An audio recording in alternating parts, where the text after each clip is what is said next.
এর আগেও গিয়েছিল কোর্টে, কোর্টে তো যে কেউ যেতে, আপনিও যেতে পারেন। আর আমার বক্তব্য, এই কোর্টটা ওই অভয়া বনের সময় বেরোয়নি কেন? আমার বক্তব্য, বক্তব্যতে ওই কোর্টটা বেরোয়নি কেন? আরজি করে ওই অভয়া বনের ওই সময় কোর্টটা পরে রাস্তায় ঘোরা উচিত, কিংবা হাইকোর্টে গিয়ে বিচার চাওয়া উচিত ছিল। উনি যে কারণে গেছে, যে ভোট পরবর্তী হিংসার জন্য উনি কোর্টে গেছেন, তাই তো? তো সেখানে আমাদের আজকে বিধানসভার ভেতরেও বলা হয়েছে, আমরা প্রায় 12,500 2021 সালে আমাদের প্রায় বহু কর্মী, তাদেরকে মেরে, তাদের ঘর ভেঙে তারা আজকে রাজ্য ছেড়ে বাইরে ছিল, এখনো পর্যন্ত ঘরে ঢুকেনি, তারা আস্তে আস্তে করে ঘরে ঢুকছে। সেই 12,000 ওরা বলছে যে আমাদের কর্মীরাও বাইরে চলে গেছে, তাদেরকে কেউ ভাগায়নি, তারা পালিয়ে গেছে, পুলিশের ভয়ে পালিয়ে গেছে।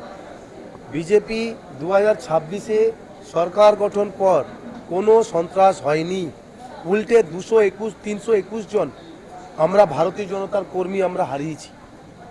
আজকে যদি বিজেপি বাই চান্স হারতো না, তাহলে এই যে আমরা দেখতে পাচ্ছি না, আমাদের এত ভারতীয় জনতা পার্টির লোক, কারো পিঠের চামড়া থাকতো না, শেষ করে দিত। যেভাবে অভিষেক ব্যানার্জি ওই গাড়ির বোনেটের ওপর দাঁড়িয়ে যেভাবে থ্রেটনিং, যেভাবে বাবা তুলে, মানে তো দিল্লির বাবা হ্যান ত্যান তুলে কথা বলছিল, একটু যেভাবে উস্কানি দিচ্ছিল, সেখানে আমাদের ভয় ছিল যদি আমরা বাই চান্স হেরে যাই, তাহলে কিন্তু আমাদের কারো পিঠের চামড়া থাকবে না।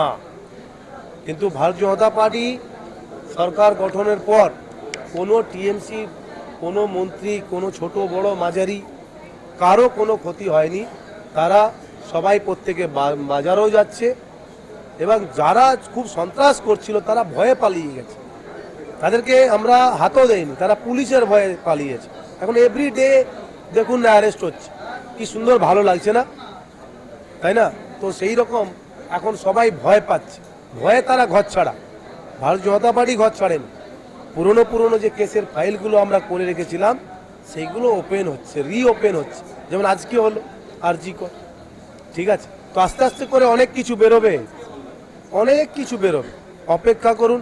এভরিডে আমাদের মুখ্যমন্ত্রী পুরো ব্রেকিং নিউজ এত কাজ করছে, আমার মনে হয় এত কাজ আমি অন্য কোনো মুখ্যমন্ত্রীকে করতে দেখিনি।